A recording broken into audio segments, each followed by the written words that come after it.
সাবেক পররাষ্ট্রমন্ত্রী ডক্টর হাসান মাহমুদ ও তার পরিবারের সদস্যদের ব্যাংকের সব হিসাব জব্দের নির্দেশ দিয়েছে বাংলাদেশ ফাইন্যান্সিয়াল ইন্টেলিজেন্স ইউনিট। রোববার বিএফআইইউ এর একজন কর্মকর্তা এ তথ্য জানিয়েছে। সূত্র জানায়, সাবেক পররাষ্ট্রমন্ত্রী ডক্টর হাসান মাহমুদ, তার স্ত্রী নুরান ফাতেমা ও কন্যা নাফিজা জুমাইনা মাহমুদের ব্যক্তিগত ও ব্যবসায়িক সব ধরনের ব্যাংক হিসাব জব্দ ও টাকা উত্তোলন বন্ধ করার নির্দেশ দেওয়া হয়েছে। Doctor Hasan Mahmud bank account থেকে কোনো টাকা তুলতে পারবেন না। বৈষম্য বিরোধী ছাত্র আন্দোলনের প্রবল তুরে শেখ হাসিনার পদত্যাগ ও দেশত্যাগের পর ডক্টর হাসান মাহমুদ দেশ ত্যাগের চেষ্টা করেন। এ সময় তাকে বিমানবন্দর থেকে ফিরিয়ে দেওয়া হয়।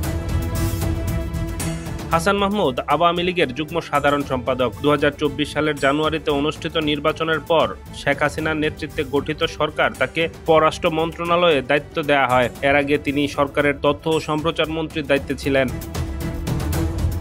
গত 8 আগস্ট অন্তর্বর্তীকালীন সরকার দায়িত্ব নেওয়ার পর প্রথমে পররাষ্ট্রমন্ত্রী ও তার পরিবারের ব্যাংক হিসাব জব্দের নির্দেশ দেওয়া হয়। ডেস্ক রিপোর্ট, নতুন সময়।